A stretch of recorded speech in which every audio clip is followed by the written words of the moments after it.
جب اسے امام مظلوم حسین علیہ السلام کی شہادت کی خبر ملی تو پتھر پر اپنے سر کو مارنے لگا اور اس قدر زخمی ہوا کہ خون سے لہولہان ہو کر بے ہوش ہو گیا۔ وہ اس وقت قید میں تھا۔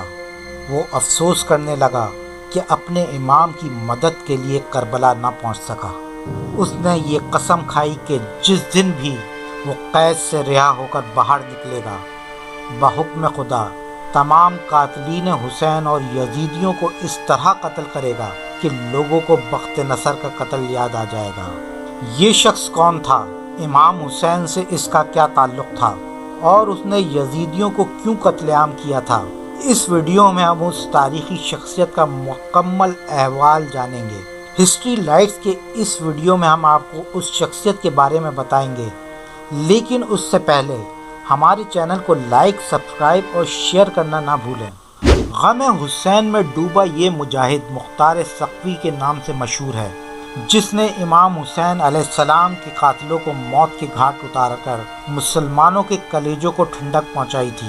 مختار کہا کرتا تھا کہ خدا کی قسم اگر حسین ابن علی کے قصاص میں قریش کے 2/3 حصے بھی قتل کر دیے جائیں تو امام علیہ السلام پر جو ظلم ہوئے وہ ایک انگلی کے برابر بھی نہیں ہوگا۔ مختار کا پورا نام مختار ابن ابو عبیدہ ثقفی تھا۔ ان کے والد ابو عبیدہ نبی صلی اللہ علیہ وسلم کے جلیل القدر اصحاب میں شامل تھے اور حضرت عمر کے دور میں جنگ قاسیہ میں جہاد کرتے ہوئے میدان جنگ میں شہید ہو گئے تھے۔ مختار کا تعلق عرب کے مشہور و معروف قبیلے بنو ثقیف سے تھا۔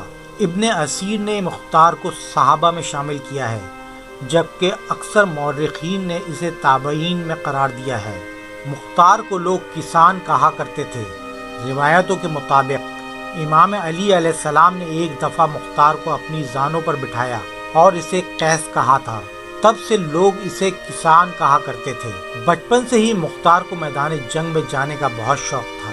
جب مختار 13 سال کا ہوا اس وقت مسلمانوں اور فارسیوں کے درمیان جنگ قاسیہ لڑی گئی تھی۔ وہ اس وقت جنگ میں شریک ہونا چاہتا تھا، لیکن کم عمر ہونے کی وجہ سے اس کے چچا سعد بن مسعود نے انہیں اس جہاد میں شریک ہونے کی اجازت نہیں دی۔ اس جنگ میں مختار کے والد اور بھائی شہید ہو گئے۔ مختار نوجوانی سے ہی نبی صلی اللہ علیہ وسلم کے آل و اولاد اور اہل بیت سے نہایت ہی عقیدت و محبت رکھتا تھا۔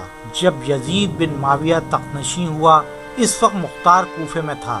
جب اسے خبر ہوئی کہ امام حسین نے یزید کے ہاتھوں بیعت کرنے سے انکار کر دیا ہے تو اس نے امام علیہ السلام سے رابطہ کیا اور کوفہ و بصرہ کے لوگوں کو اس بات پر آمادہ کیا کہ وہ امام علیہ السلام کے ساتھ مل کر بنو امیہ کی حکومت کا تختہ پلٹ دیں، کیونکہ امام علی مقام دنیا اور آخرت کے امام اور مسلمانوں کے رہنما ہیں۔ لہٰذا امام حسین کی حمایت کرنے اور لوگوں کو یزید کے خلاف بغاوت پر آمادہ کرنے کے جرم میں یزید کے ظالم گورنر عبید اللہ ابن زیاد نے مختار کو حراست میں لے لیا۔ اسے 100 کوڑے لگائے گئے اور اس کی ایک آنکھ کو بھی زخمی کر کے قید میں ڈال دیا گیا۔ 10 محرم سن 61 ہجری کو امام حسین اور آپ کے ساتھیوں کو میدان کربلا میں بے رحمی کے ساتھ شہید کر دیا گیا اور آپ کے سر کو کاٹ کر ابن زیاد کے دربار میں پیش کیا گیا۔ ابن زیاد کے حکم سے مختار کو امام حسین کے سر کو دکھانے کے لیے دربار میں بلایا گیا۔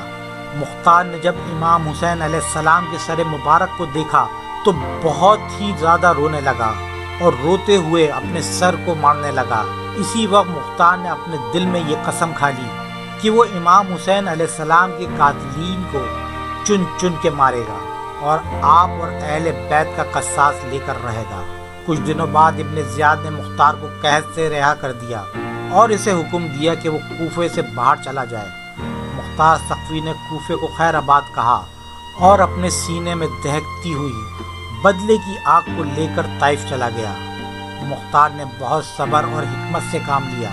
اس نے پہلے اپنے تمام پرانے ساتھیوں کو جمع کرنا شروع کیا اور ایک چھوٹی سی فوج بنائی۔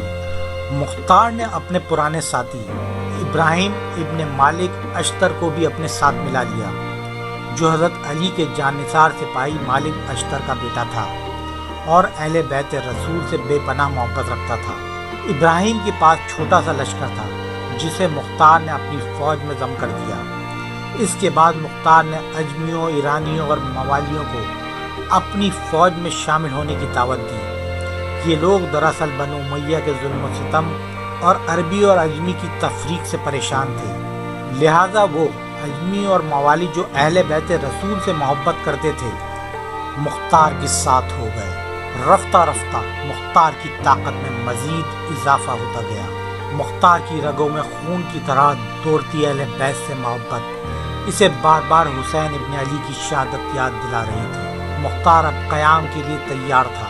مختار نے اللہ رب العزت کے دربار میں دعا کی کہ اسے تب تک موت نہ آئے جب تک وہ ایک ایک یزیدیوں کو قتل کر کے ان کے ناپاک وجود سے اس زمین کو پاک نہ کر دے۔ مختار نے سن 63 ہجری میں سب سے پہلے کوفہ پر حملہ کیا۔ اس وقت عبید اللہ ابن زبیر نے عبداللہ ابن متی کو کوفہ کا گورنر مقرر کیا تھا۔ مختار نے اس سے جنگ کی اور کوفہ پہ اپنی حکومت قائم کر دی۔ سن 66 ہجری میں مختار نے اعلان کیا کہ وہ امام حسین اور آپ کے اصحاب کے خون کا بدلہ لے گا، لہذا کوفہ کے لوگ مختار کے ساتھ ہو گئے۔ امیر مختار سقوی نے اپنے دربار میں ایک شخص کو مقرر کیا تھا جس نے ان لوگوں کی ایک لسٹ بنائی جو میدان کربلا میں یزیدی لشکر میں شامل تھے اور جنہوں نے امام علی مقام کے قافلے پر حملہ کر کے انہیں شہید کیا تھا۔ اس فہرست میں جتنے لوگ شامل تھے مختار نے ان تمام لوگوں کو تلاش کروایا اور انہیں قتل کرنا شروع کیا، جن میں شمر خولی عمر بن سعد شامل تھا۔ کہتے ہیں کہ جب مختار ان قاتلین کو پکڑتا تو ان سے پوچھتا تھا کہ کربلا کے میدان میں تم نے امام حسین پر کیسے کیسے ظلم کیے تھے۔ جب وہ پوری داستان سن لیتا تو زارو قطار رونے لگتا۔ سن 67 ہجری میں مختار کے سپہ سالار اور ساتھی ابراہیم اشتر نے عراق کے مقام موصل پر ابن زیاد سے جنگ کر کے اسے بھی قتل کر ڈالا۔ ابن زیاد وہی شخص تھا جس نے امام حسین کے کٹے ہوئے سر پر برچیاں مار کر بے حرمتی کی تھی، لہذا مختار نے ابن زیاد کے کٹے ہوئے سر کو کوفہ بھیجنے کا حکم دیا اور بالکل اسی مقام پر اس کے سر کو رکھا گیا جہاں اس نے امام حسین علیہ السلام کا سر رکھا تھا۔ ترمذی شریف کی روایت کے مطابق جب ابن زیاد کے سر کو کوفہ کی مسجد میں رکھا گیا تو ایک سانپ ظاہر ہوا جو اس کی ناک کے ایک نتنے سے گھستا اور دوسرے نتنے سے باہر آتا۔ اس نے یہ عمل 3 دفعہ کیا اور اس کے بعد وہاں سے چلا گیا۔ یہ عبرت ناک منظر اہل کوفہ نے اپنی آنکھوں سے دیکھا۔ اس کے بعد ابن زیاد اور عمر بن سعد کے سروں کو مختار نے امام حسین کے بیٹے امام سجاد علیہ السلام کے پاس مدینہ بھیجا، جسے دیکھ کر آپ نے مختار کے حق میں دعا فرمائی۔ روایتوں کے مطابق مختار کے قیام کو امام سجاد کی اجازت اور حمایت حاصل تھی۔ سن 68 ہجری کے بعد مختار کی عمارت کمزور پڑنے لگی اور ابن زبیر کے بھائی مصعب نے کوفہ پر حملہ کر کے مختار کے قلعے کا گھیراؤ کر لیا۔ اس آخری لمحے میں مختار نے غسل کیا، عطر لگایا اور نماز ادا کرنے کے بعد بارگاہ الہی میں شکر بجا لایا کہ اللہ تعالیٰ نے اسے اتنی مہلت دی کہ اس نے تمام قاتلین حسین کو جہنم واصل کر دیا۔ اب اگر اسے شہید بھی کر دیا جائے تو کوئی غم نہیں۔ یہ کہہ کر وہ قلعے سے باہر آیا اور مصعب کی فوج سے لڑتا ہوا شہید ہو گیا۔ تاریخ میں مختار کی شخصیت کو بنو امیہ اور نازبیوں نے بہت بدنام کرنے کی کوشش کی، لیکن مختار آج ہر محب حسین کے لیے ہیرو ہے۔